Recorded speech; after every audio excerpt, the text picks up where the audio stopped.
Hello 2000, parts of Singapore were plunged into chaos. There was fighting in the streets, security had to be beefed up, and 7 people were injured. It was over Hello Kitty. In the latest twist of the Hello Kitty saga, McDonald's says the last pair of stuffed toy cats in the Hello Kitty series will not be sold at any of its restaurants next Thursday. The latest crush for the pair of toys saw 6 people being arrested, 3 for rioting and the rest for disorderly behaviour after fights broke out at several McDonald's outlets overnight. Queues snaking from McDonald's outlets all over Singapore as far as the eye can see. McDonald's was giving away limited editions of the popular doll, and seemingly everyone wanted them. The frenzy over Japanese dolls from an American fast food chain was a fitting start to a decade that was to be strongly stamped as the age of globalization.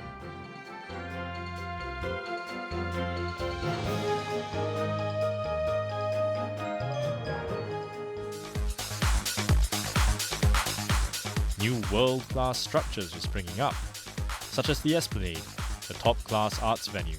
The country as a whole was becoming more vibrant as new art forms and daring do made their way in.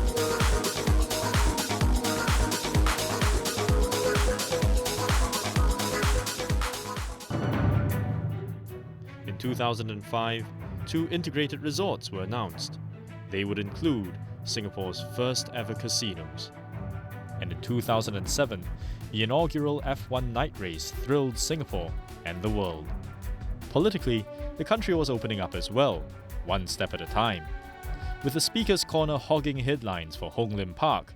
Singapore's premier biomedical research hub, the Biopolis, was launched this evening by... On the science front, Singapore sprouted Biopolis, a biotechnology hub that attracted research talent and labs from all over the world.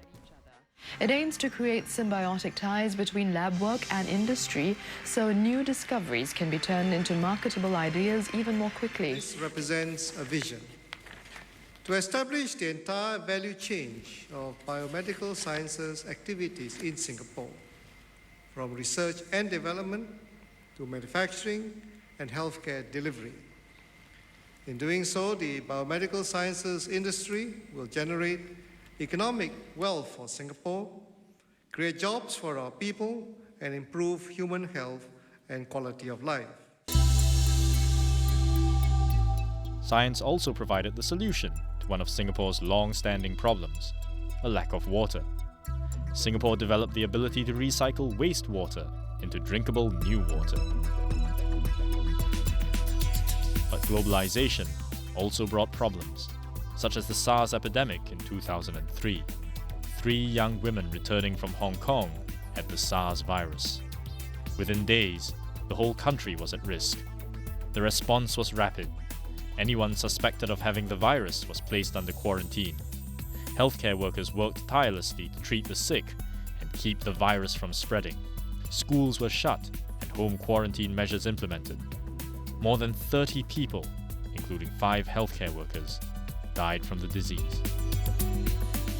The lessons learned helped Singapore cope well with the H1N1 outbreak of 2009. There were other disasters in the new decade as well. 2000 saw the first fatal crash of a Singapore Airlines plane. It happened in Taipei.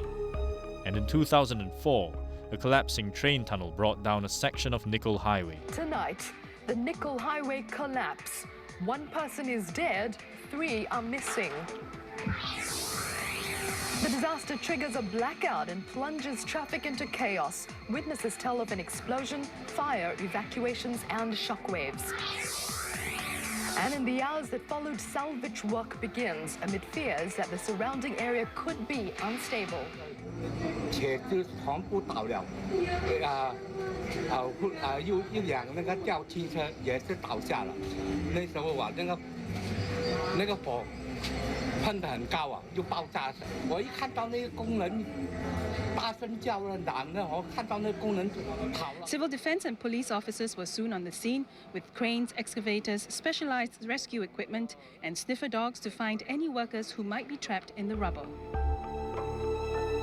The cave-in was 30 meters deep.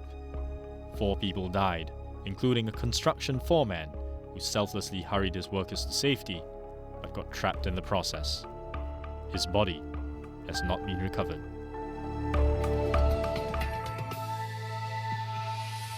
In 2004, there was another landmark political change. News 5 tonight, Singapore has a new leader. Mr. Lee Hsien Loong has been officially sworn in at the Istana. Well, it was a historic occasion that was focused on people.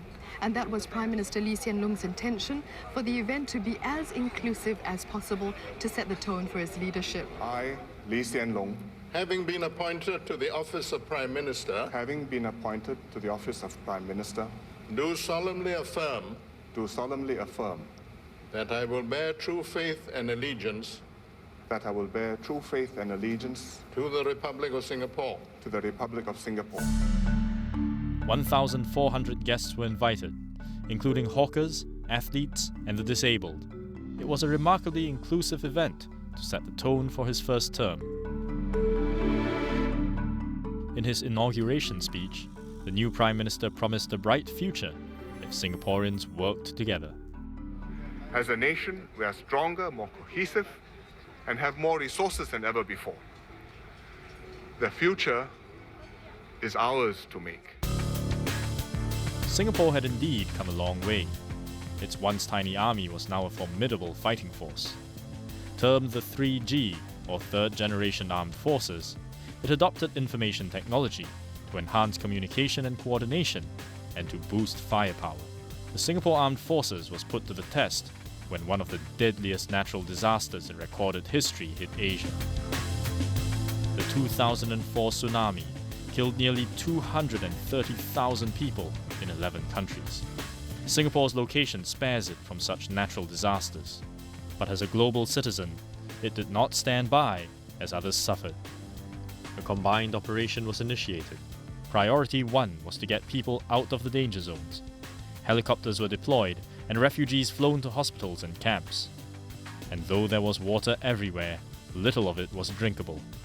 Supplies had to be delivered, and they had to be delivered immediately.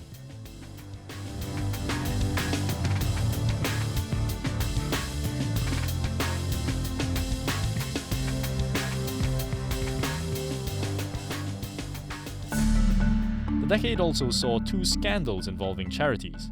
The National Kidney Foundation CEO, Titi Durai, was found to have been spending the charity's funds in shockingly inappropriate ways.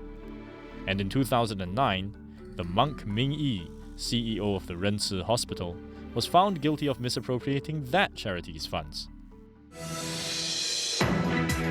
Hello, I'm Nina Verghese. On News 5 tonight, a manhunt in Singapore after the head of the local JI militant network escapes from detention. Being a global citizen also exposed Singapore to international dangers, such as terrorist attacks. In 2002, soon after the 9/11 atrocity, it was announced that 15 people had been arrested for Al-Qaeda-linked activities, and in 2006, a terrorist, Mas Selamat, was extradited to Singapore from Indonesia. In 2008, Singaporeans were stunned to learn that he had escaped. A massive police operation is underway in Singapore after the leader of the Jemaah Islamiyah network. A massive manhunt was launched, but to no avail. Mas Selamat got away for a while. 13 months later, it was revealed that he had been caught by Malaysian police. That was good news after the bad. There was also good news in the sporting arena. Singapore won the right to host the inaugural Youth Olympic Games in 2010, and in 2008, Singapore won its first Olympic medal in nearly 50 years. As the decade drew to a close, Singapore's landscape looked nothing like it did a mere 50 years ago. 1959 was a moment of great change, but nobody at the Padang in June 1959 imagined the change in today's Singapore. It was not possible.